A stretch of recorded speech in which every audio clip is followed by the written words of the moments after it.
कायदे-ए-वान इसहाक डार ने वाज़ेह कर दिया कि हम भी 90 दिन में ही इलेक्शन चाहते थे, लेकिन हालात इस बात की इजाजत नहीं देते थे।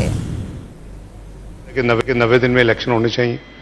अगर आखिरी टेन्योर पूरा कोई भी असेंबली ना करे, अदरवाइज 60 दिन में बिल्कुल इत्तेफाक है, लेकिन हमें आइन की बाकी शिकें भी सामने रखनी होंगी। तो हम भी चाहते थे 90 दिन में इलेक्शन हो। उसका एक जो लिंक है वो एक फंडिंग के साथ है, जो honourable leader of the opposition ने कहा, बिल्कुल है। लेकिन क्या हम fiscal discipline, financial discipline follow करेंगे कि नहीं करेंगे? कायदे-ए-वान इसहाक डार ने वाज़ेह किया कि हम भी 90 दिन में ही इलेक्शन चाहते थे, लेकिन उस वक्त हालात ने इसकी इजाजत नहीं दी। अंदरूनी और बैरूनी दुश्मनों ने डिफॉल्ट करने की कोशिश की, ऐसा भी उनकी जानिब से कहा गया। साथ ही उन्होंने कहा कि तनकीद बर्दाश्त करके मुल्की मफाद में माशी फैसले किए।